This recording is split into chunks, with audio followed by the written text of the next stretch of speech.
Hi, everybody. Center up here. Sorry. Okay, welcome to Patriots History of the United States. I'm Larry Swikart. Yes, my hair is blowing because I have a fan on because it's Arizona and we're getting close to summer. This is our reading through Patriots History of the United States. I am co-author with Michael Allen. Patriots History of the United States is now in its 41st printing, 15th anniversary edition. But have we got something for you? If you own the 15th anniversary edition, and if you sign up on our website, you've got to scroll down a ways, but sign up for the newsletter, you will get a free PDF copy of the 20th anniversary edition. Now, this isn't a whole book. It's a new chapter that goes from 2018 to 2023, but it also has about 20 pages of multiple insertions throughout the whole book, which is why you need the 15th anniversary edition of Patriots History, because it won't line up as well. You could probably find where it goes if you have, say, the 10th anniversary edition. But as you get further back, we have significantly revised the book, left some things out, brought a lot of new stuff in. As a result, whenever you bring something new in, you got to kick something old out. So anyway, if you want the 20th anniversary edition of Patriots History of the United States, make sure you have the 15th anniversary edition and go on wildworldofhistory.com, scroll down to where you see the newsletter, sign up, and you'll get a free PDF of that. Also, if you didn't know, I have a Substack where I write columns about once a week, sometimes more if the spirit moves me. Write about everything from culture to politics, to economics, to history, whatever. And I try to give you really good stuff that you might not get anywhere else, especially as we go into this political season. It's a good way to keep up. Probably about 2 times a month in my Substacks, I will go through the polling, voter registration, changes in the laws, what the pundits on each side are saying, and I'm especially fond of looking at what their side says, as opposed to what our side says. So if you're of a mind, subscribe to my Substack. It's $8 a month or $80 a year. And believe me, it's worth it. You're going to get stuff there that you won't find anywhere else. Just Larry Swikart, and just spell it correctly and you'll get it. A couple other reminders. I have a full curriculum that goes with U.S. history, 22 lessons, teacher's guide, student guide, tests, 22 sections in the student workbook, tests, and me teaching everything in 22 high production videos. And you get any and all of the images I use in my videos that I show behind me. So consider that. Right now, the convention price is $179. That's a steal. The videos alone are worth that much. But got to warn you, as soon as the conventions are over, it's going up not just to the normal $299 price, but we've got to raise prices across the board by an additional $20. So it'll be $319, I think, for the course after July, after June 1st. So you want to make sure to get your order in if you plan to use a history curriculum in your homeschool education. And we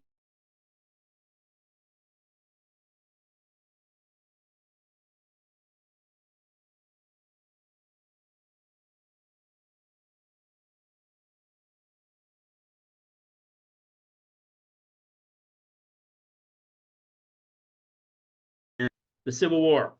And finally, the war is about to start here. We're at Fort Sumter on page 318 of chapter 9, Crisis of the Union. Last time we read Lincoln's inaugural address, so let's start the war. By the time Lincoln had actually taken the reins of the United States government in March 1861, the Deep South had seceded. Although Virginia, North Carolina, Tennessee, Arkansas, and others still remain in the Union, their membership was tenuous. From November 1860 until March 1861, James Buchanan hoped to avoid a crisis, but his own cabinet was divided, and far from appearing diplomatic, Buchanan seemed paralyzed. Buchanan is one of my 10 worst presidents. I think you could probably guess who number 1 would be. Buchanan privately spoke of a constitutional convention that might save the Union, hoping that anything that stalled for time might defuse the situation. He was right in one thing: the crisis clock was ticking. Secessionists immediately used the state troops to grab federal post offices. I know I read this last time, but since we had Lincoln's inaugural, I'm going to pick back up. Post offices, the New Orleans customs houses, arsenals, even the New Orleans Mint, which netted the CSA $500,000 in gold and silver. Federal officials resigned or switched sides. Only a few forts, including Fort Moultrie and Fort Sumter, both in Charleston, possessed sufficient troops to dissuade an immediate seizure by the Confederates. But their supplies were limited. Buchanan sent the unarmed Star of the West to reprovision the Fort Sumter, only to have South Carolina shore batteries chase it off.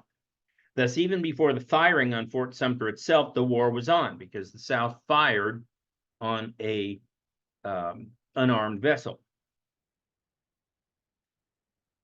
And whatever effectiveness the little Buchanan, as Teddy Roosevelt later called him, might have had, evaporated. The leading Democrat in his cabinet, Lewis Cass, resigned in disgust, and Northerners of all political stripes insisted on retaliation. Ignoring calls from his own generals to reinforce the Charleston forts, Buchanan hesitated. His subordinate, Major Robert Anderson, did not. At Fort Sumter, Anderson and 70 Union soldiers faced South Carolina's forces. Fort Moultrie on Sullivan's Island and Fort Johnson on James Island straddled Sumter on each side, which sat in the middle of the Charleston harbor. Fort Johnson was already in Southern hands if Moultrie held out. Because Anderson could not defend both Moultrie and Sumter, he was forced to relocate his troops to Fort Sumter, transferring them on the night of December 26th. This bought Buchanan time, for he thought keeping the remaining states in the Union held the keys to success. After February 1st, no other Southern state bolted, indicating to Buchanan that compromise remained a possibility. Let me grab a swig of coffee here.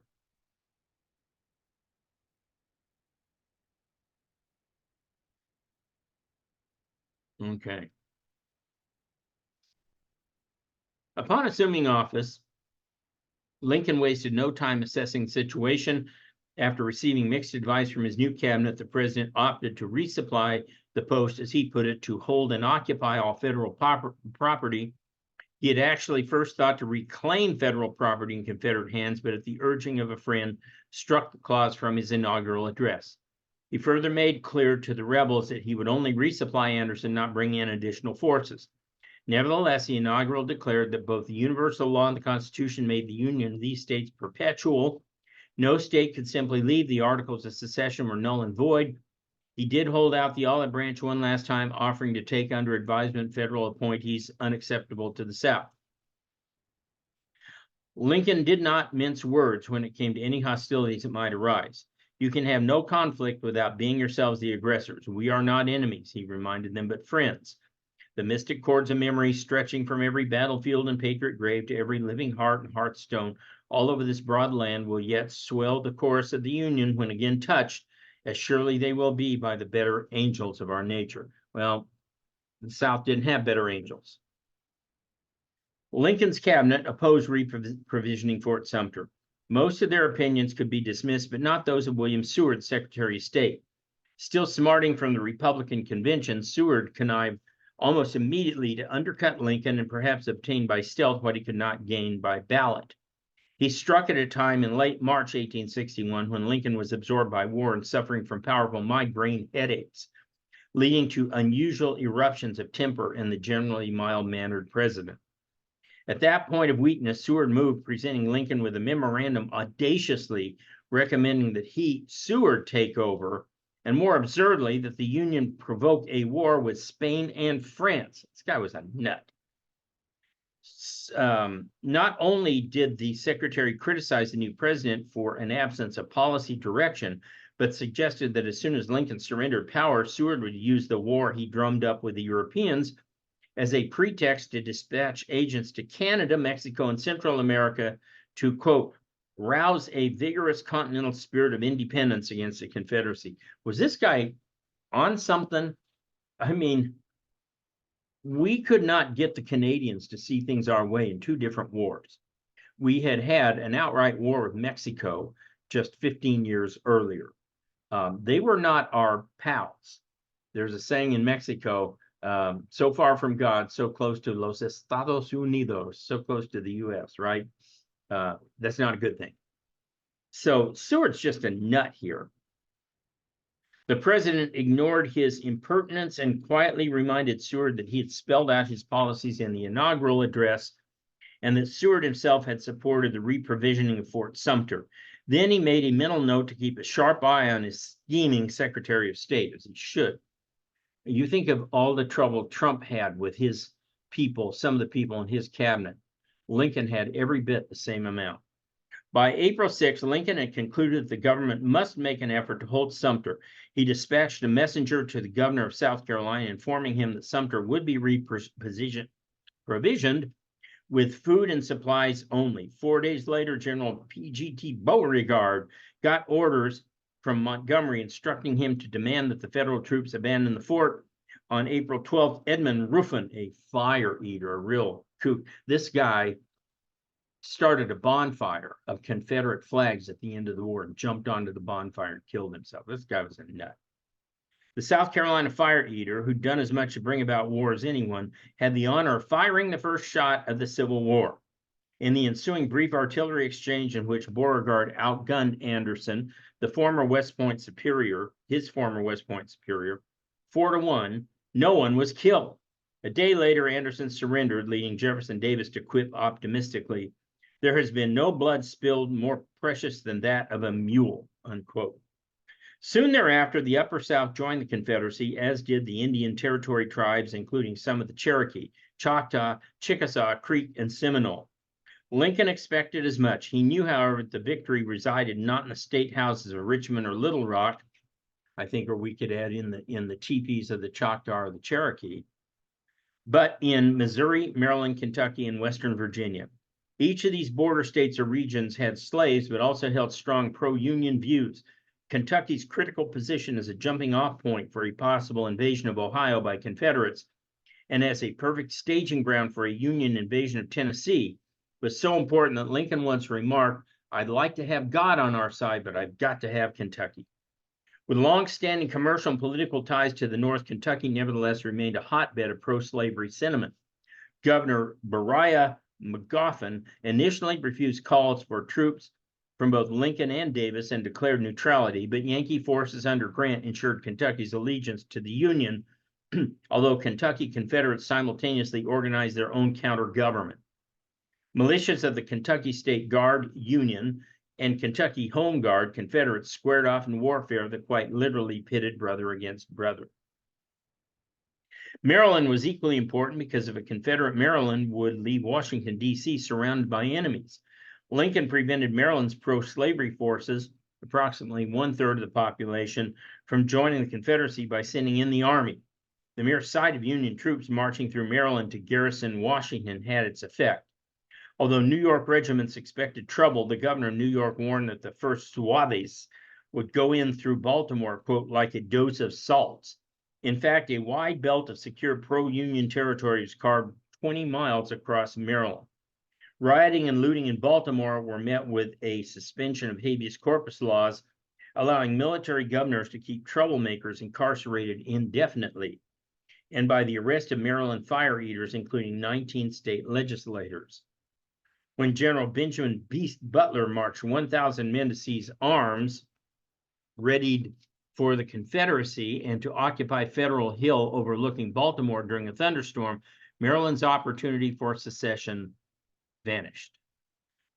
One of those firebrands arrested under the suspension of habeas corpus, John Merryman, challenged his arrest. His case went to the U.S. Supreme Court Chief Justice and Marylander Democrat Roger Taney, who sat as a circuit judge. Taney, seeing his opportunity to derail the Union's agenda, declared Lincoln's actions unconstitutional. Imitating Jackson in 1832, Lincoln simply ignored the Chief Justice. So now we've got two instances of presidents ignoring Supreme Court rulings. Today, with Biden and the student loan garbage, we now have three. In Western Virginia, the story was different. Large pockets of Union support existed throughout southern Appalachian Mountains. In Morgantown, the grievances that the Westerners in Virginia felt toward Richmond exceeded those suffered by the Tidewater planters who were against the Union. A certain degree of reality also set in. Wheeling was susceptible immediately to a bombardment from Ohio, and forces could converge from Pittsburgh to Cincinnati to crush any rebellion there. Wisely, then, on June 19, 1861, Western Unionists voted in a special convention declaring theirs the only legitimate government of Virginia, and in June 1863, West Virginia became a new Union state. Quote, "Let us save Virginia and then save the Union," proclaimed the delegates to the West Virginia Statehood Convention. And then, as if to underscore that it was the restored government of Virginia, the new state adopted the seal of the Commonwealth of Virginia with the phrase "Liberty and Union" added. West Virginia's defection to the Union buffered Ohio and western Pennsylvania from invasion the same way that keeping Kentucky's geographical location protected Ohio. In a few politically masterful strokes, Lincoln had succeeded in retaining the border states he needed. The North had secured the upper Chesapeake, the entire western section of Virginia. More important, it held strategic inroads into Virginia through the Shenandoah Valley, into Mississippi, and Louisiana through Kentucky and Missouri, and into Georgia through the exposed position of the Confederates in Tennessee. Moreover, the populations of border states, though divided, still favored the Union, and, quote, 3 times as many white Missourians would fight for the Union as for the Confederacy, twice as many Marylanders, and half again as many Kentuckians. So the border states sent a lot of troops to fight for the federal government. Missouri's divided populace bred some of the most violent strife in the border regions.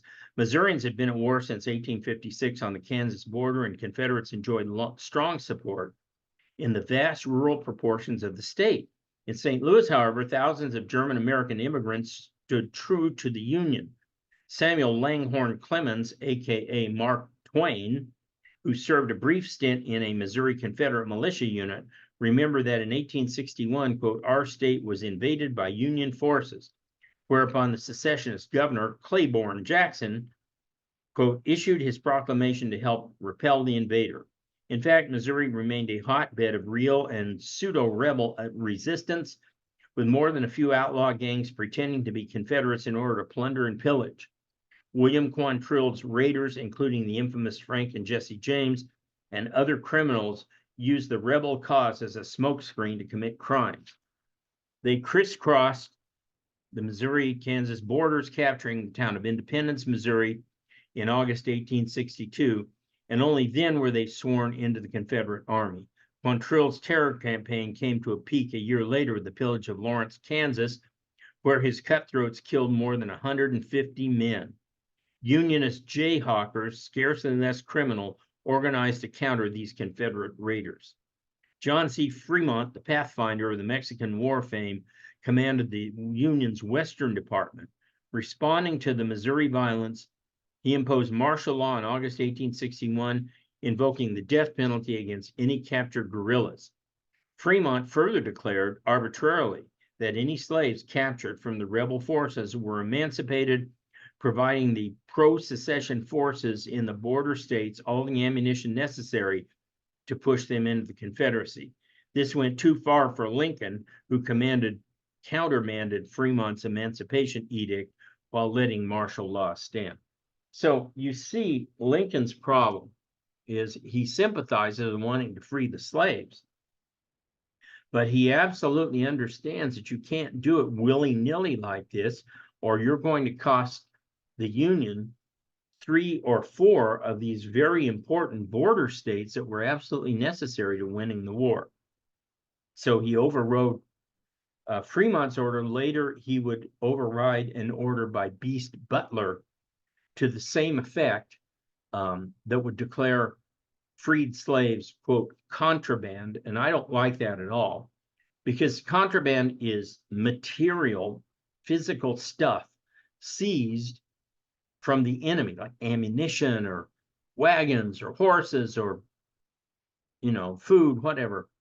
And again, we've got to remember that slaves were viewed as persons in the Constitution, and therefore anything that would run counter to that was a threat to unravel that very important thread of legitimacy for emancipation.